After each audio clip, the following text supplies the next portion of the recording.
दोस्तों, असम की सियासत के वो खिलाड़ी जो खुद को कानून से ऊपर समझने लगे थे, जो अपनी जुबान से नफरत की ऐसी आग उगल रहे थे जिससे समाज दो हिस्सों में बंट जाए, आज अचानक उनका गेम पलट गया है।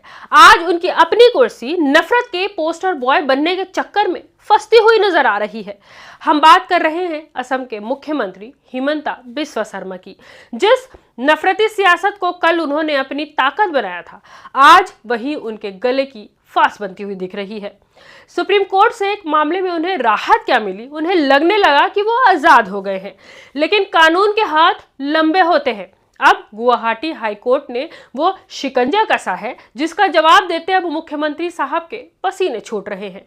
क्या चुनाव से पहले हिमंता का किला ढहने वाला है? क्या नफरत के बाजार में अब ताला लगने वाला है? आज की इस खास रिपोर्ट में हम परत दर परत खोलेंगे हिमंता बिस्वा शर्मा के खिलाफ कानूनी घेरेबंदी की पूरी दास्तान। दोस्तों, मामला उस बयान का है जिसने असम की गंगा जमुनी तहजीब को तार तार करने की कोशिश की। आपको बता दें कि असम के सीएम हिमंता बिस्वा शर्मा ने चुनाव से ठीक पहले कट्टर हिंदू के रोल में आते हुए मुसलमानों के खिलाफ कई अजब गजब बयान दिए थे। पहले तो उन्होंने मियां मुसलमानों को काम कराने के बाद कम पैसा देने की बात कही। हिमंता ने यहां तक कह दिया था कि अगर मुस्लिम रिक्शे वाले का किराया 5 रुपए हो तो उसे 4 रुपया ही दो। फिर उन्होंने भरे मन से ऐलान किया कि मुसलमानों को वोट काटने के लिए हर जगह उनके खिलाफ फॉर्म नंबर 7 भरे जाए। भले ही मुसलमान के नाम ना कटे, लेकिन उनको परेशान किया जाए। साथ ही उन्होंने हिंदू समुदाय के लोगों से वोटिंग लिस्ट से मुसलमानों के नाम कटवाने की अपील की। इसके बाद उन्होंने मुसलमानों के खिलाफ असहयोग आंदोलन चलाने की बात कही। आपको बता दें कि जब हिमंता का इतने से भी मन नहीं भरा तो असम बीजेपी के आधिकारिक एक्स हैंडल पर एक वीडियो अपलोड हो गई जिसमें हिमंता सीधे मुस्लिम समुदाय को गोली मारते हुए और नो मर्सी लिखते हुए दिखाई दिए। हालांकि इस वीडियो को थोड़ी देर के बाद ही असम के आधिकारिक हैंडल से डिलीट कर दिया गया, लेकिन तब तक ये वीडियो काफी वायरल हो चुका था और इसको लेकर कई मुस्लिम संगठन और कई बुद्धिजीवी तबका सुप्रीम कोर्ट गया, लेकिन सुप्रीम कोर्ट ने इस पूरे मामले को सुनने से इनकार कर दिया। गुवाहाटी हाई कोर्ट को ट्रांसफर कर दिया। आरोप है कि मुख्यमंत्री ने खास समुदाय को निशाना बनाते हुए ऐसी बातें कही जो न सिर्फ असंवैधानिक थी बल्कि समाज में जहर घोलने वाली थी। जब सुप्रीम कोर्ट में इस नफरती भाषण को लेकर सुनवाई हुई तो तकनीकी आधार पर उन्हें थोड़ी मोहलत जरूर मिल गई, लेकिन हाईकोर्ट ने इसे हल्के में नहीं लिया। हाईकोर्ट ने साफ कर दिया कि संवैधानिक पद पर बैठा शख्स अगर अपनी मर्यादा भूलेगा तो अदालत खामोशी से तमाशा नहीं देखेगी।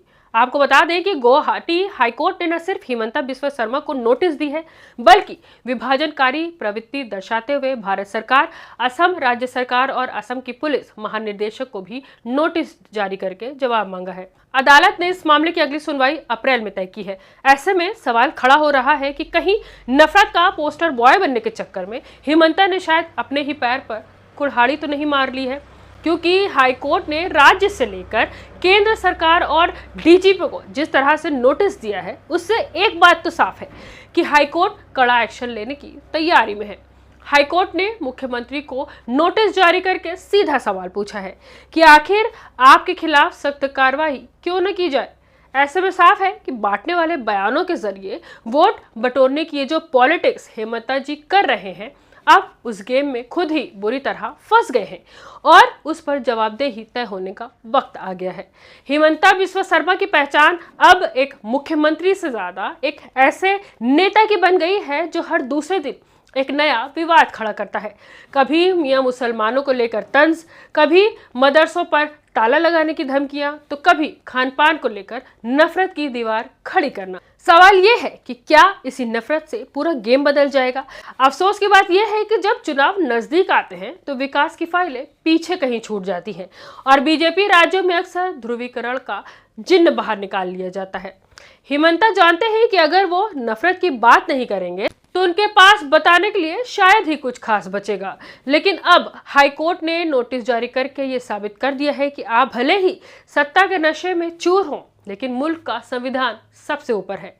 कानूनी माहिरों का मानना है कि हाईकोर्ट का यह नोटिस महज एक कागज का टुकड़ा नहीं है, ये एक चेतावनी है कि अगर शर्मा साहब कोर्ट को संतुष्ट नहीं कर पाए तो आने वाले वक्त में उनकी कुर्सी के लिए गंभीर खतरा पैदा हो सकता है। विपक्षी दल इसे एक बड़ी जीत के तौर पर देख रहे हैं। उनका कहना है कि जो शख्स समाज को बांटकर राज्य करना चाहता है उसे मुख्यमंत्री रहने का कोई हक नहीं है। दोस्तों, सियासत में एक कहावत है, जो आप दूसरे के घर पर लगाने की कोशिश करते हैं कभी ना कभी आपके अपने आंगन तक भी पहुंच ही जाती है। और जिस तरह से हाई कोर्ट ने नोटिस दिया है, ऐसे में यही हुआ है कि हेमंता ने नफरत की जो आग सुलगाई थी, आज उसकी तपिश उनकी अपनी कुर्सी तक पहुंच गई है।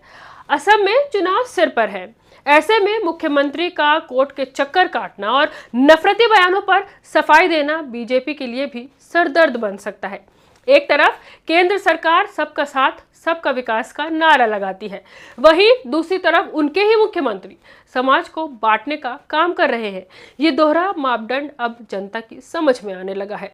सवाल ये है कि क्या असम की आवाम इस बार नफरत को खारिज करेगी? क्या हाईकोर्ट का ये सख्त रुख हेमंता के सियासी करियर पर टर्निंग पॉइंट साबित होगा? ये तो आने वाला वक्त ही बताएगा। लेकिन इतना तय है कि अब मुख्यमंत्री साहब की मुश्किलें जो है वो कम होने वाली नहीं है।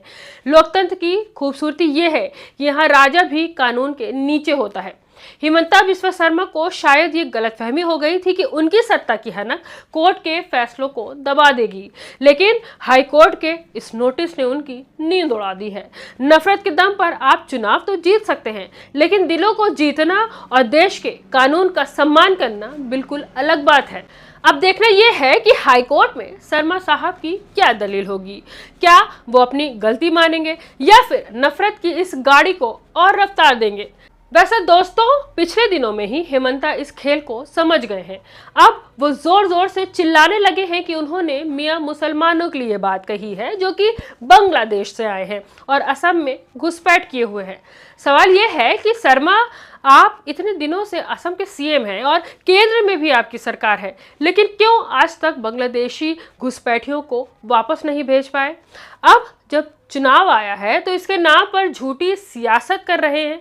वैसे भी ये बात पूरा देश जानता है कि हेट स्पीच में हेमंता का कोई मुकाबला नहीं है, लेकिन आज तक कभी ना तो केंद्र सरकार की ओर से कोई कार्रवाई हुई है और ना ही हाई कोर्ट या सुप्रीम कोर्ट ने कोई बड़ा फैसला सुनाया है। लेकिन इस बार जब हद हो गई तो कई मुस्लिम संगठन सुप्रीम कोर्ट गए हैं और उनको ये कहकर कि ये एक राजनीतिक मामला है, हाई कोर्ट भेज दिया गया। लेकिन अब हाई कोर्ट पूरी तरह से एक्शन में है। आपको क्या लगता है, क्या मुख्यमंत्री जैसे पद पर बैठे व्यक्ति को नफरत का पोस्टर बॉय बनना शोभा देता है? क्या हाईकोर्ट को उनके खिलाफ सख्त एक्शन लेना चाहिए? अपनी राय हमें कमेंट के रूप में जरूर बताएं। इस वीडियो को ज्यादा से ज्यादा शेयर करें और बेबाक खबरों के लिए हमारे चैनल को सब्सक्राइब करना न भूलें। दीजिए इजाजत, मिलते हैं एक और खबर और एक और विश्लेषण के साथ।